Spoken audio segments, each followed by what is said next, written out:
So this first song is called Isaiah 6, and it comes from the passage, Isaiah 6. And in the passage, Isaiah, he sees the glory of God, right? He sees the wonder of God, and he sees almost God physically with his eyes, but not really because he would die. But he sees God, and, you know, a lot of times when we see God, we just say, oh, that's great, that's awesome. But then he takes it a step further, and he says, God, you know, here am I, send me. His response to seeing God was, okay, I need to share this with other people. I need to tell other people about this, and that's what this song is all about. Isaiah 6.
You're seated on the throne.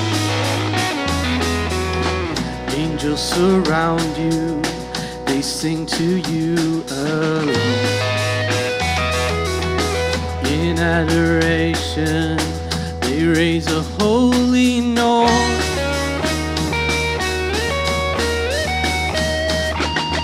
The coldest touch my lips, so I will raise my voice, and I will go to the ends of the earth till the whole world has heard the greatest love story. I will go to the ends of the earth till the whole world has heard. So here I am, send me.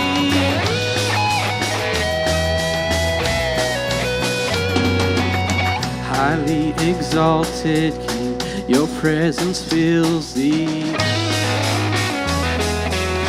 The temple shaking, it can't contain your word.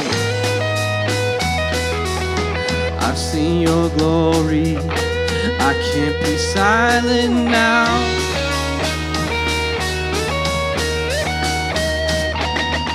You've given me words, God, so here I am, send me out. And I will go to the ends of the earth till the whole world has heard the greatest love story. I will go to the ends of the earth till the whole world has heard. So here I am, for all my days I live to raise my Savior's name in all the earth. For all my days I live to my Savior's name in all the earth. For all my days I live to raise my Savior's name in all the earth. And I will go to the ends of the earth till the whole world has heard the greatest love story. I will go to the ends of the earth till the whole world has heard. So here I am for all my days.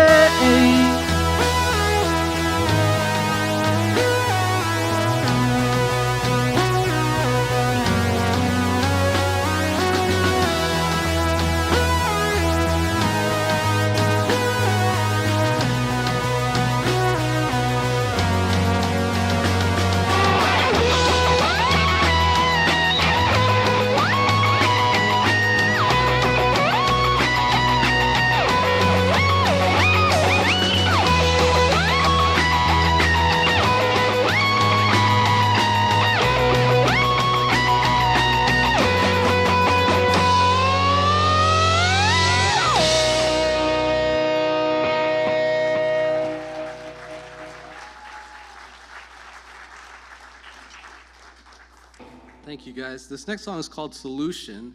So the story behind this one is one day I was driving by the ocean. We lived in New York, and we were driving by the ocean. I parked on the side of the road, and I ran through the forest, and I ran to the ocean. It was like 2 o'clock in the morning, and yeah, I don't know what I was doing. But I was there, and I was looking at the moon reflecting off the ocean, looking at the stars, and just looking at the beauty of nature. And I looked up and I saw all this, and I realized there has to be a God, right? This couldn't have happened by accident. This is too beautiful and too perfect to just have happened chaotically. There was some design or some intentionality behind it. And I realized, why am I worrying about these insignificant problems in my life when if God can put all of this together, like and compose the universe and the stars and the oceans and the earth, like why am I worried about these little insignificant problems that I have in my life? The solution is right here. So that's what this song is about.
can I doubt you when your glory fills the sky? You hold the heavens and you hold the earth, so I trust that you're holding my life. 'Cause you are my solution. You never fail, so won't you lead me? Yes, you are my solution. You never fail, so won't you lead me? You never fail, so won't you lead me? You never fail, so won't you lead me?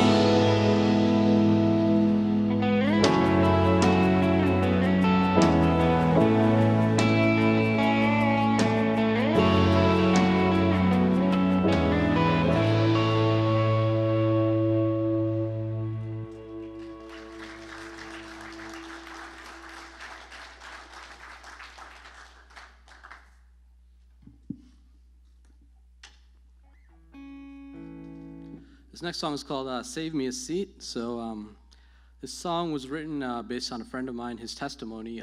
He grew up in a broken home. His mom was a prostitute, and his dad was actually a drug dealer. And growing up in a broken home, he actually had Christian friends around him when he was younger, but the parents of those Christian friends didn't allow their kids to hang out with him because they thought he would be a bad influence on their kids. So he grew up hating Christians and thinking that they were the meanest people because of how they treated him.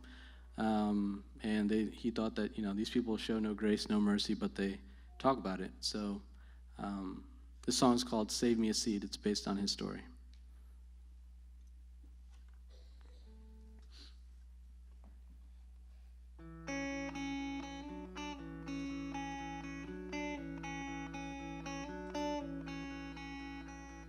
You look at me like I did you wrong. I show my hand, but you move along. My hands as cold as you meet and greet. I show a smile, but you hide your teeth. I'm here at the door, now please just let me in. I'm here at the door, now please just let me in. So save me a seat and maybe I'll stay longer. Just hold my hand and maybe I'll get stronger.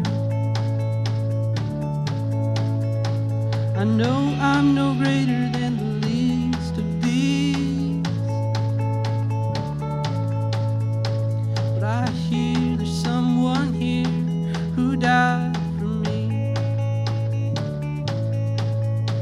So save me a seat at your church, please.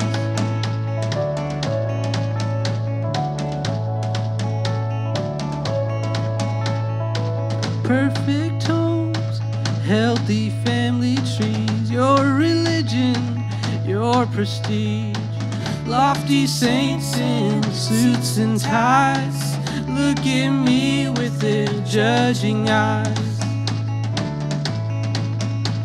I'm here at the door, now please just let me in.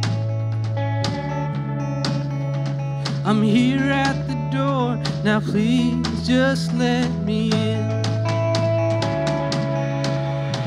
So save me a seat and maybe I'll stay longer.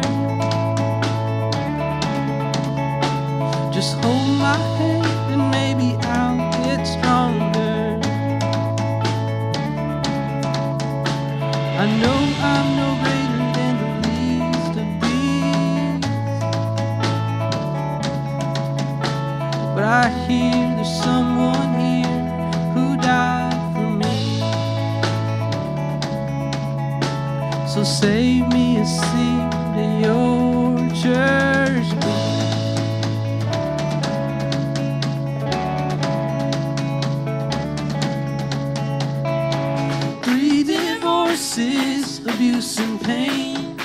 got no bachelors to my name. Lost all the friends that I called dear. Fought through life and barely made it here. I'm here at the door, now please just let me in. I'm here at the door, now please just let me in. So save me a seat and maybe I'll stay longer. Just hold my hand and maybe I'll get stronger. I know I'm no greater than the least of these. Right here, there's someone here who died for me.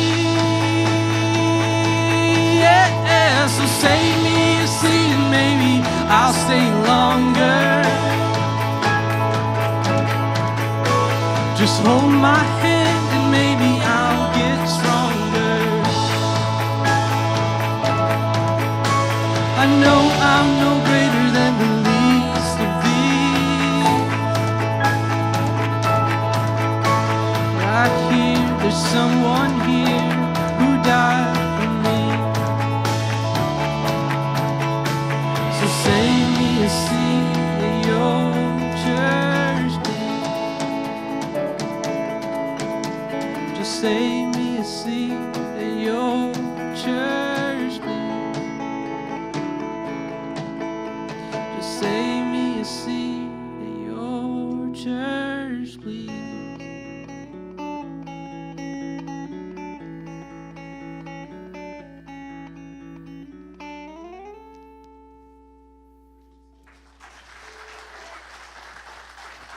I'm just going to introduce the band really quick. This is Brian on the guitar and the keyboard. And this is my brother, Burli. He's playing the drums. And my name is Jeff. And I play keyboard and guitar.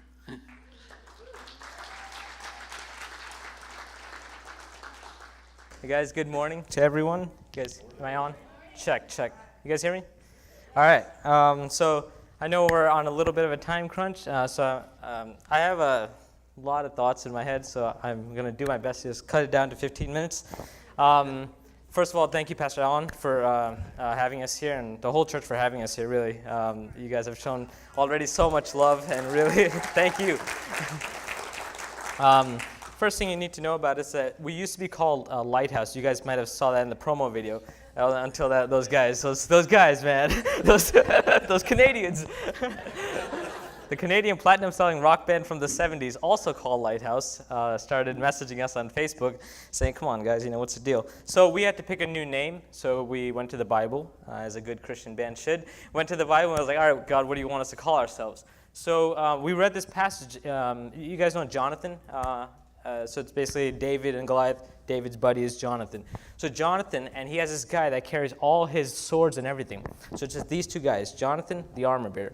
God tells Jonathan to do the craziest thing ever. He says, hey, Jonathan, I want you and him to go fight that entire Philistine army over that cliff. The craziest idea ever. But Jonathan says, hey, armor bearer, will you come up after me? So that's where we got it from, but I know all of you are like, I don't get it at all. So basically what it means is, or how we translate is, when we're called to do crazy things that God asks us to do we have the guts to go up after what it is that he's called us to do? So our challenge to our generation is, hey guys, each of you are called to do big things for God. Do you have the guts to go up after what it is that God has called you to do? Okay, that's where it comes from. Now, this is the first time I'm actually sharing this particular message. We've played in numerous places. I normally share the meaning of our name, and I could just kind of flow with it. But this time, I've been learning a lot of things from the teachings of Jesus that have really, really, really rocked my thinking. I've grown up in the church. Our dad is a pastor. We've grown up in the church. But recently, when I did my own, just nothing else, just like, Jesus, what did you tell your disciples? Then, just that, I found some really interesting things that have really changed my whole outlook. And so what you're hearing is actually the first time I'm sharing this, so please bear with me if it doesn't, Hopefully the Holy Spirit will, take care of the rest. So we know we're supposed to follow what it is that God has called us to do, right? But what is that? What is our purpose? The infamous question that everyone's struggling with. Like, why am I here on this planet? What's my purpose in life? Well, Jesus actually said it very, very plainly. Very plainly. He said 2 words that just rocked my world. He said, "Follow me." Very simple. Nothing complicated. Like the disciples back in the day, they were fishermen. They were the lowest of the lows in society. They got it. Okay? They got it. But it's simple. But think about what it takes to execute on that. Follow me. And to give you a little illustration, Jeff, if you could play on keys or something. Brian, so let's pretend I'm Jesus, right? And you can keep it down. Let's pretend I'm Jesus, and this is I'm Jesus. Let's just say, and this is Jesus' disciple, right? So this is what it would look like. If I was saying, Brian, hey, follow me, right? That's all Jesus said to his disciples. There was no conversation. It was just like, hey, follow me, right? Follow me. This is what it would look like.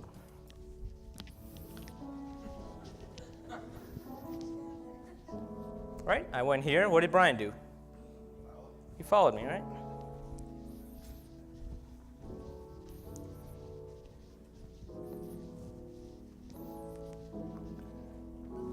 Simple instructions, right? Now, guys, if I don't move from this place for 3 days, what's Brian doing for those 3 days?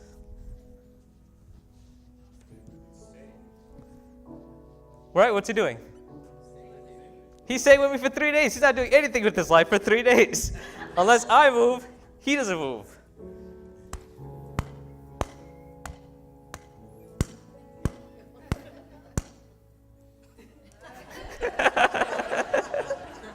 Give a hand for Brian, guys. Brian, here's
We say following God, right? We'll follow God.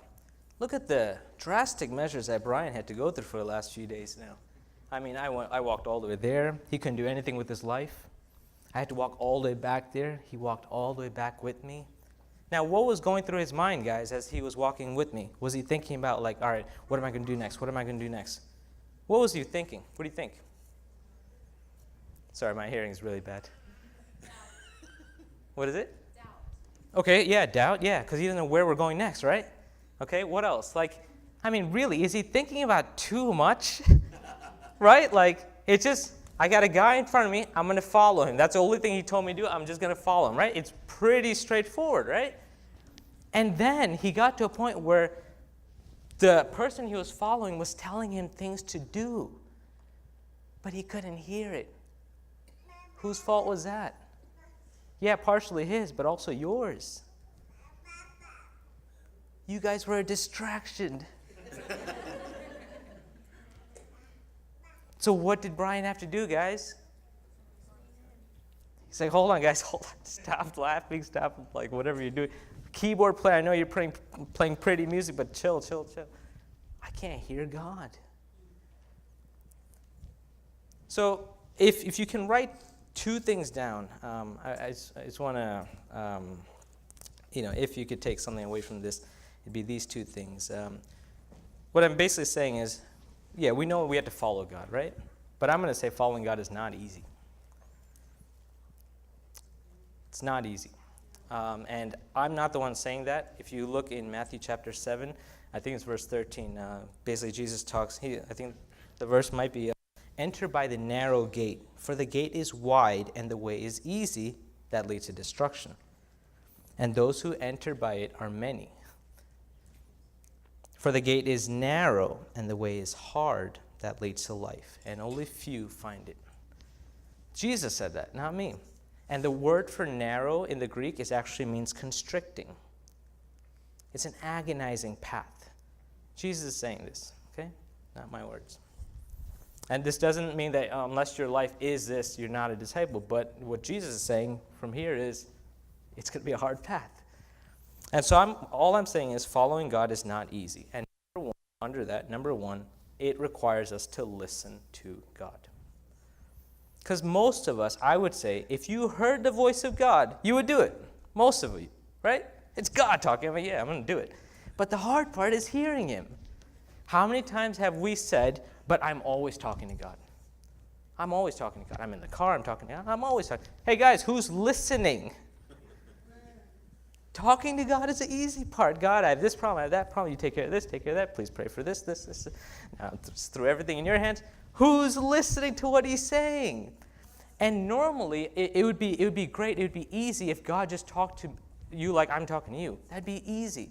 But for some reason, God chooses to not go that route most of the time.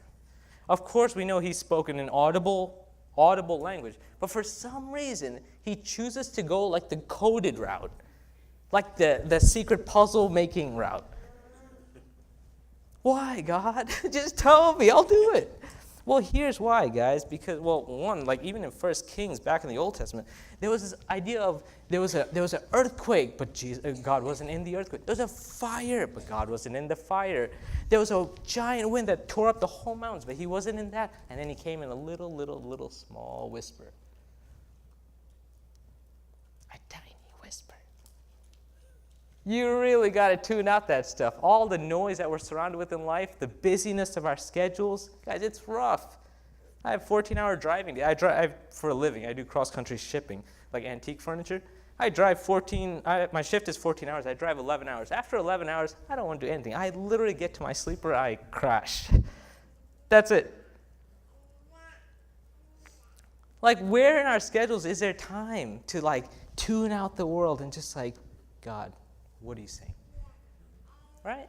Yeah.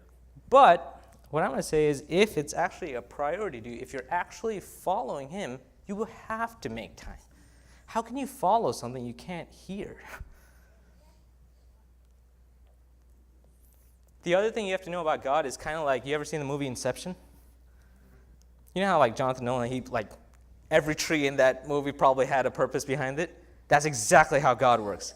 When he puts a whole puzzle of our lives together and the puzzle of the big picture together, every little piece that's sitting in here has a huge part to play in that puzzle.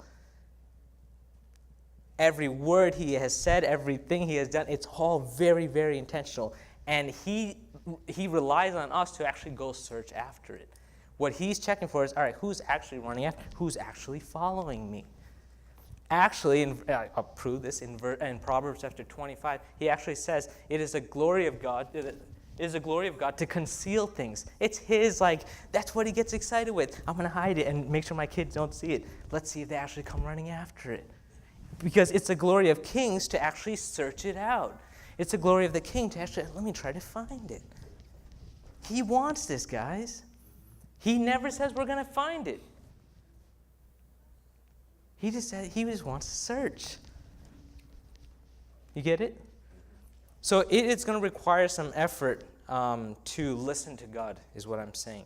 And the second thing is that it's going to involve sacrifice. Following God is not exactly easy. Number one, it requires us to listen to God. And number two, it's going to involve some sacrifice. I'm just going to read a bunch of verses because I know sometimes it gets really, it can be interpreted in multiple ways and people can get offended. But I'm literally going to read the verse. Luke 9:23. Whoever wants to be my disciple, and he said to all, if anyone would come after me, let him deny himself and take up his cross and follow me.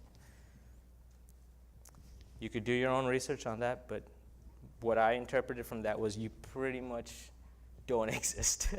It's your agendas, your personal desires, they come after God's desires.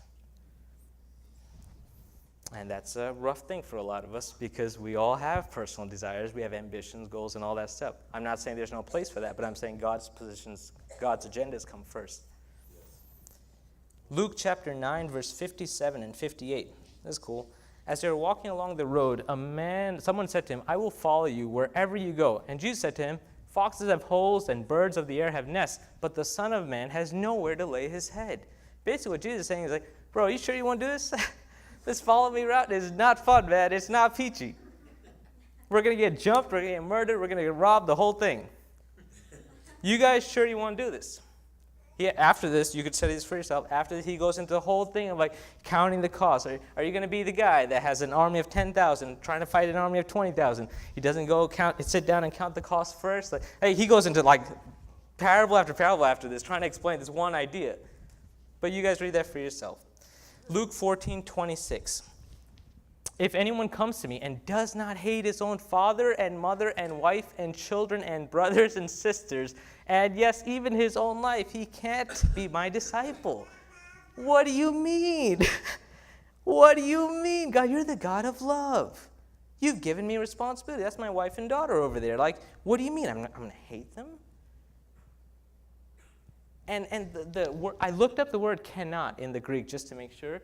The word cannot is an absolute negative. That's what it literally means. There is absolutely no way you can be my disciple or my follower unless you.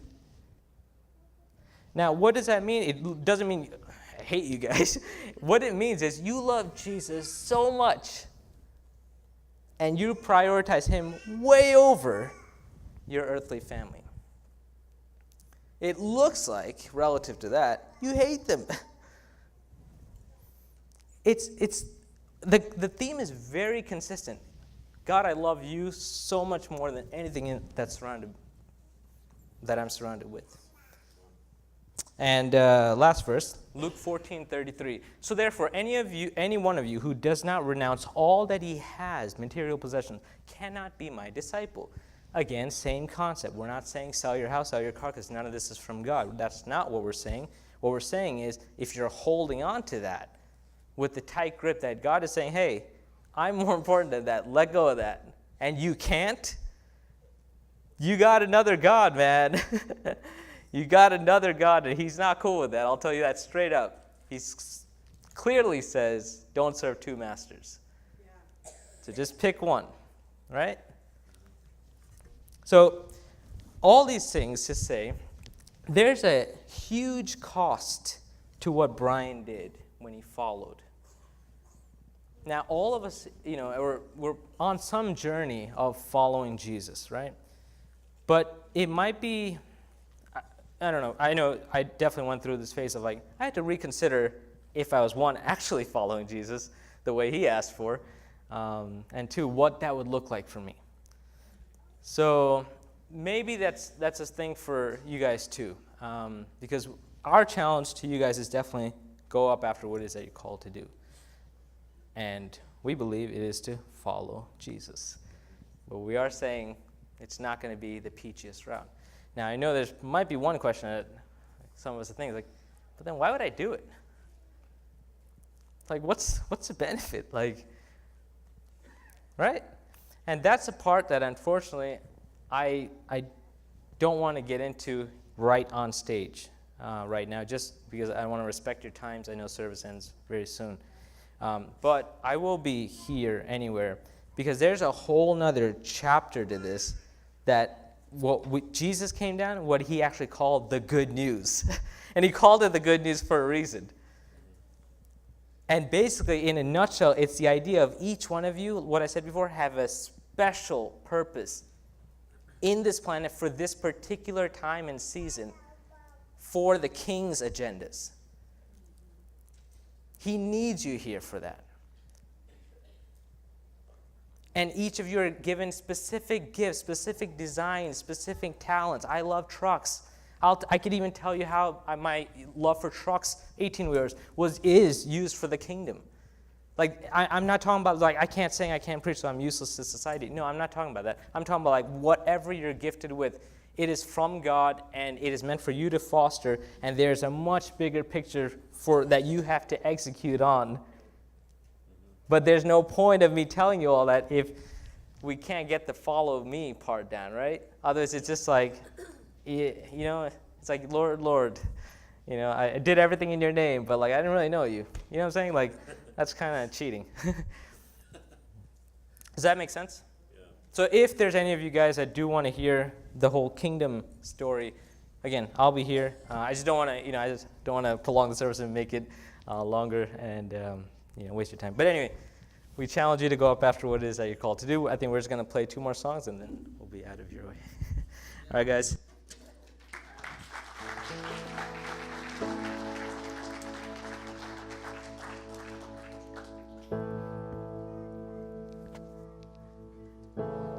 Where you go, I'll go. Where you stay, I'll stay. When you move, I'll move. I will follow you. Whom you love, I'll love. How you serve, I'll serve. If this life I lose, I will follow you. I will follow you. Oh. Where you go, I'll go. Where you stay, I'll stay. When you move, I'll move. I will follow you. Whom you love, I'll love. How you serve, I'll serve. If this life I lose, I will follow you. I will follow you.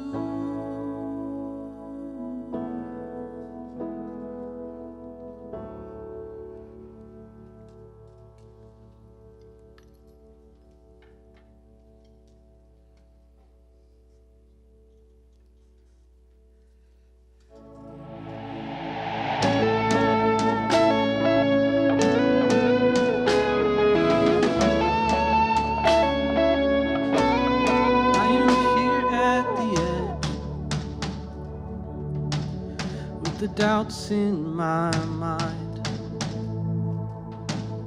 though I can't see the ground, with the unknown inside, I face my fears and I brace to fall. They seem crazy, but you're there through it all. You're my parachute.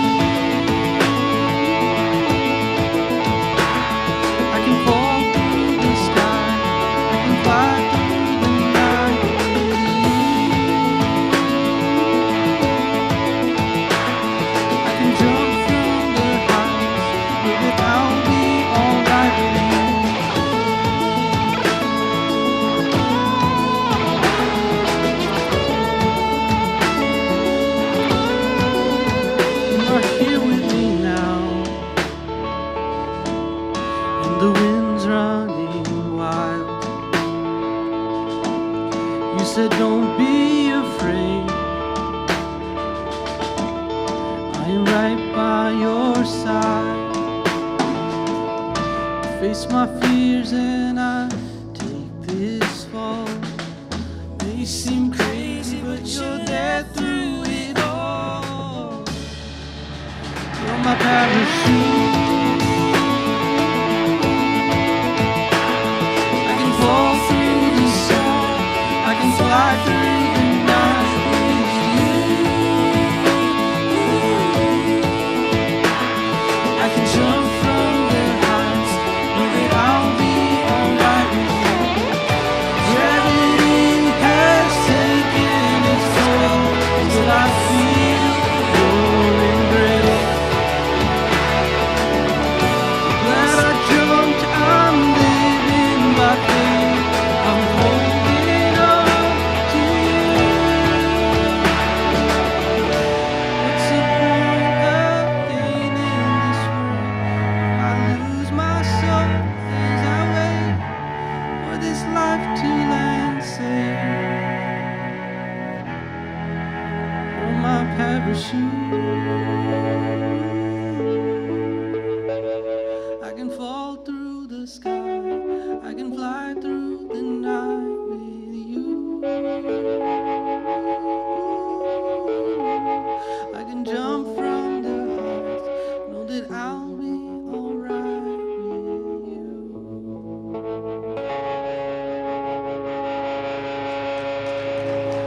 This is our last song. Why don't you stand up on your feet and let's worship together.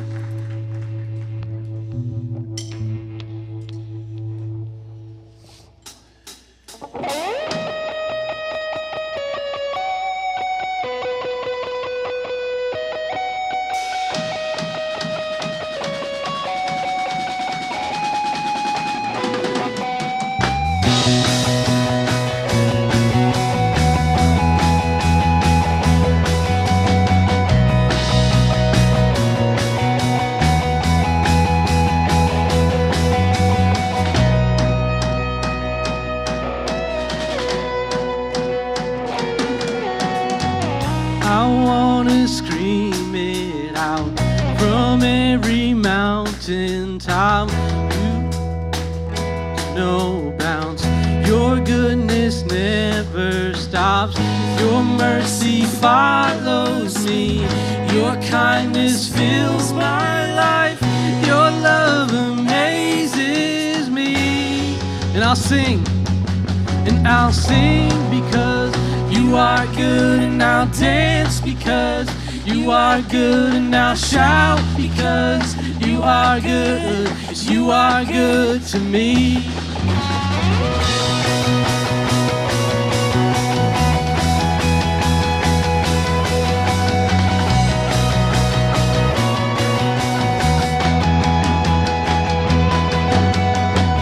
Nothing and no one comes anywhere close to you.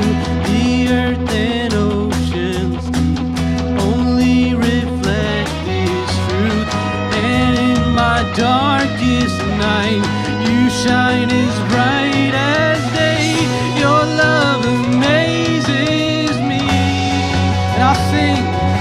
And I'll sing because you are good, and I'll dance because you are good, and I'll shout because you are good. Yes, you are good to me. And I'll sing because you are good, and I'll dance because you are good, and I'll shout because you are good. Yes, you are good to me. And with a cry of praise, my heart will proclaim that you are good, that you are good. In the sun or rain, my life celebrates that you are good, that you are good. With a cry of praise, with a cry of praise, my heart will proclaim that you are good, that you are good. In the sun or rain, in the sun or rain, my life celebrates that you are good, that you are good. Let's sing it out. And I'll